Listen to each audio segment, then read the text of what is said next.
Hello, and welcome to Basics for Gamers presents The Basics of Starfinder Combat Part 1, the Combat Round, Initiative, and Surprise. In this video, we will give an overview of how personal combat works, we'll explain the combat round, what happens when a character is surprised, and how initiative determines the order in which characters act in a turn. And in the next part of this series, we'll discuss two ways where a character can change their place in the initiative order. Combat in Starfinder flows much in the same way as it does with other RPGs, especially D20 based games.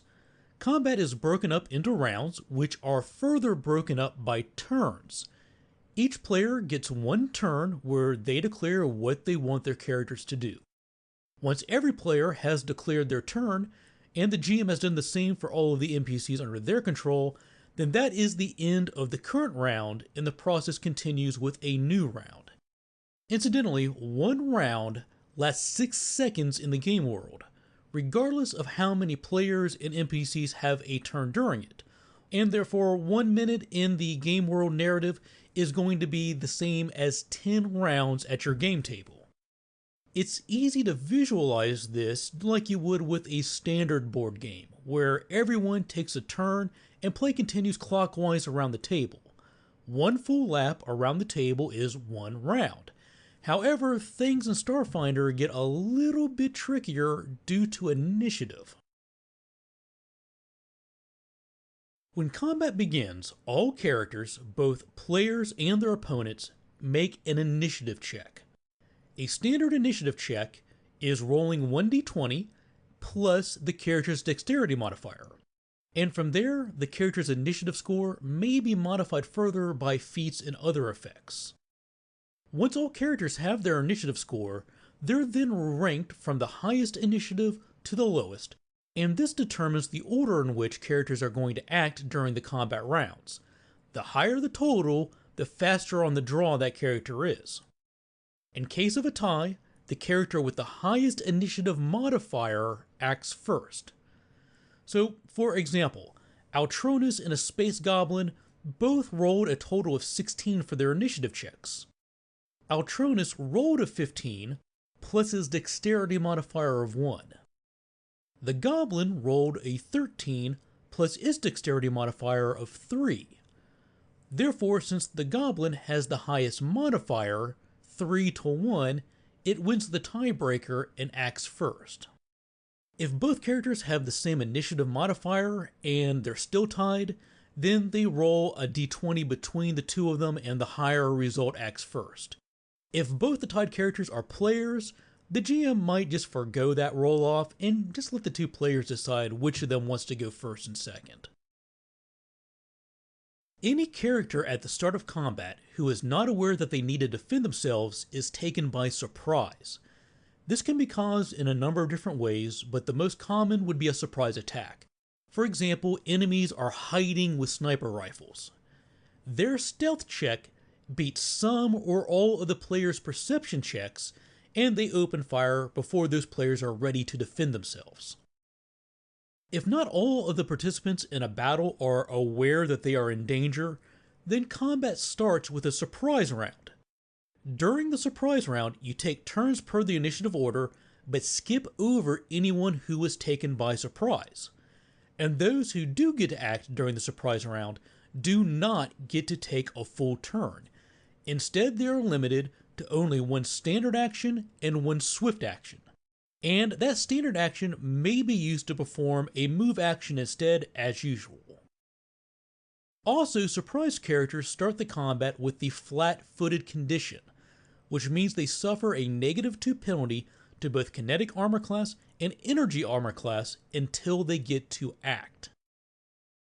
So, for example, Altronus, Oboe, and Navasi are marching through the wilds of Castrovel. Ahead of them, a group of goblins prepare an ambush. The GM rolls stealth checks for the goblins, and since the trio are marching on alert, she has the players roll perception checks. Altronus spotted the goblins, but Oboe and Navasi did not. Combat immediately begins. The GM has everyone roll their initiatives and sorts them as such. A goblin, then the second goblin, then Navasi, then the third goblin, then Oboe, Altronus, and then the fourth goblin. Since Oboe and Navasi are not aware of the danger ahead, they're taken by surprise and do not get to act during the first round, which is a surprise round. Everyone else gets to take a single standard action and a swift action. They do not again get to take their full round's worth of actions. The first two goblins spend their standard action during the surprise round to shoot their junk lasers at the heroes. If they target Navasi or Oboe, their armor classes suffer a -2 penalty for being flat-footed. Altronus, however, is not surprised and therefore does not suffer that flat-footed penalty to his armor class. Navasi doesn't get to act on her turn because she's surprised, so the third goblin then acts and fires too, and like Navasi, Oboe doesn't get to act on this turn either because she failed her perception check to spot the goblin ambush. Since Altronus did succeed on the perception check, he gets to take a single standard action. The rules allow you again to spend your standard action to take a move action instead, which Altronus does so he can run behind a fallen tree for cover. And on the last goblin's turn, it also converts its standard action into a move so that it can run around and cut off the hero's escape. After the surprise round has ended, the next round begins as usual, going down the initiative order with all participants getting to take their full turn. But remember, a surprise character remains flat-footed until they get to act. Therefore, Navasi will still be suffering a -2 penalty to her armor class when the first two goblins attack, and Oboe will be suffering a -2 penalty when the first three goblins attack. By the time it's Goblin 4's turn and it gets to attack, all of the heroes will have acted in this combat, and therefore none of them will still be flat-footed or dealing with a -2 penalty to their armor classes when that fourth goblin attacks. It also may be worth noting that the rule that says characters suffer the flat-footed condition until the first time they act in combat only applies to surprise rounds. It does not occur in normal combat rounds. Now, this is a departure from earlier rule systems like Pathfinder, so just be aware that if the combat does not have a surprise round, then nobody starts flat-footed. Combat in Starfinder is divided into rounds and turns. Each player has a set number of actions that they can take in a turn, and a round is complete after every character in the encounter has taken their turn. One round may last several minutes in the real world, but it's only 6 seconds in the game's narrative. The order in which characters take their turns each round is determined by the initiative order. At the start of each encounter, all participants roll for initiative. The initiative roll is 1d20 plus the character's dexterity modifier plus any other bonuses from feats or other effects. All characters are then ranked highest to lowest, with the fastest acting first and the slowest acting last. In case of a tie, the character with the highest modifier acts first. If there's still a tie after that, the characters roll 1d20 and the character with the higher result wins that tiebreaker. If not all of the characters in the combat are aware that they are in danger, then they are taken by surprise and a surprise round occurs.